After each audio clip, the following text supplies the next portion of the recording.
Poem 4, A Thing of Beauty, written by John Keats. Let me tell you a brief story before we get into the poem. There's a tribe in Africa which lives in forests. They accumulate firewood for cooking purpose, not by cutting the branches or trees. Then they gather around a tree, they join their hands together and curse the tree again and again, day in, day out. And slowly but surely, the tree starts decaying and soon it dies. And then these people cut the branches and use them for firewood purpose. That's the power of negative impacts. We are also surrounded by a lot of negativity, but we are surviving. How and why? That's what this poem is saying us. A thing of beauty. Let's get into the poem. A thing of beauty is a joy forever. Its loveliness increases. It will never pass into nothingness. The poet says, a thing of beauty is a joy forever. It gives us joy again and again and again and again. Its loveliness every time increases. Just imagine you watched a movie. When you go for the second time, you examine or you come to know about some different aspect which you might have missed out on the first time. Third time, you may get something new. So every time you go to watch a movie and with an open mindset, the joy increases. That's how it happens with the beauty of the nature also. It never passes into nothingness. Every time we gain something. That's how it's perennial. That's how it's joy forever. But will keep a bower quiet for us and a sleep full of sweet dreams and health and quiet breathing. And that's how we live a happy, healthy life whereby we are able to sleep peacefully at night.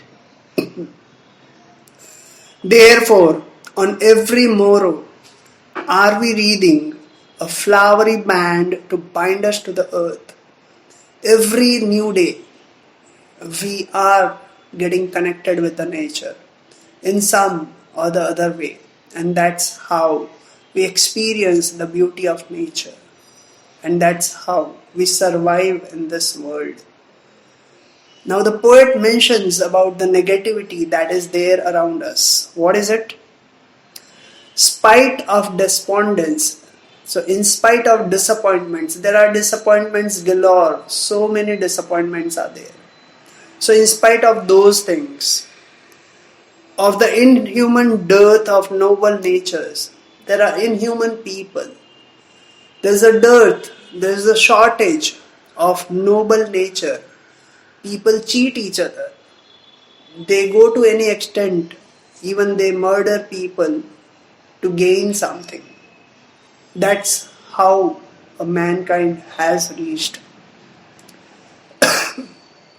Of the gloomy days, there are days when we are so sad, sorrowful, of all the unhealthy and overdarkened ways made for our searching. And there is disappointment, failures, and that's what overpowers us. And we slip into gloom, we slip into sadness. And this makes us to search, to look for a way out, how to overcome these situations, because they suck away a lot of energy and make us unhealthy, sick.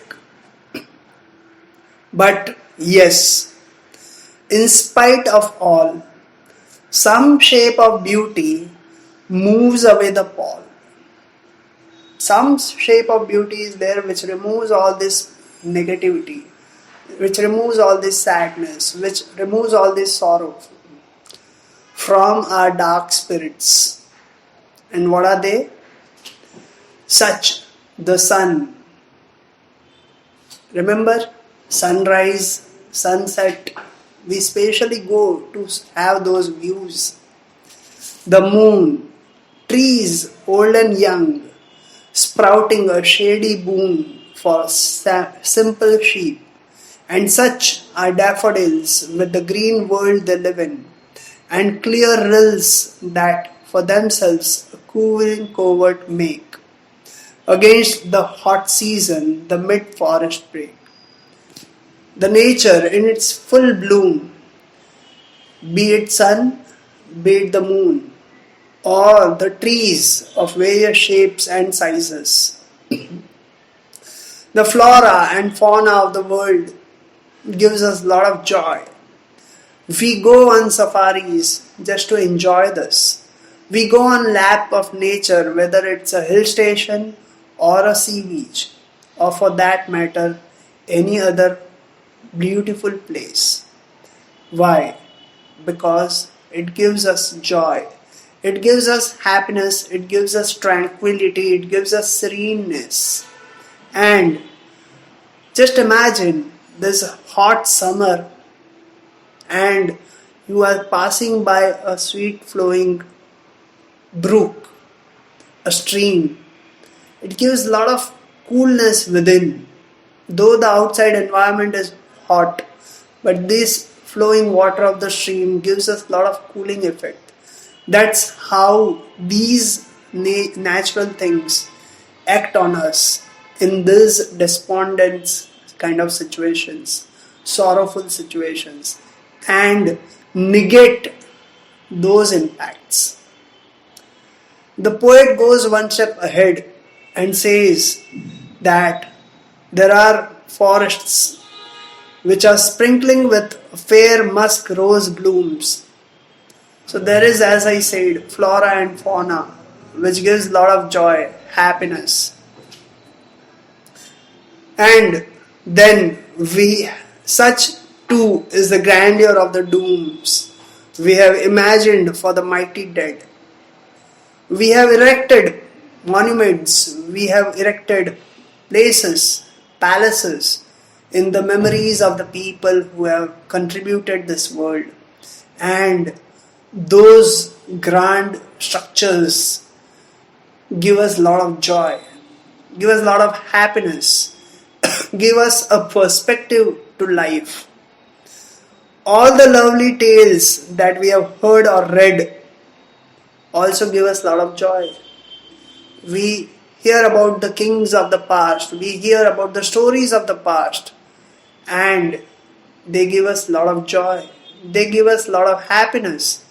It's fun which removes all the sorrowness from us, which takes us to a different world from the world of sorrowness. And we get impetus to relive our life in a different manner, in a better manner. An endless fountain of immortal drink. The positivities, the beauties are endless, and they fall like immortal drink, the elixir. It's endless. It's available to each and everyone who aspires for that, pouring onto us from the heaven's brink. So it is filled to the brim in heaven. The beauty is filled to the brink in the heaven, and it's overflowing to us. So it's available at all points of time. It's just that we need to create an eye to see that.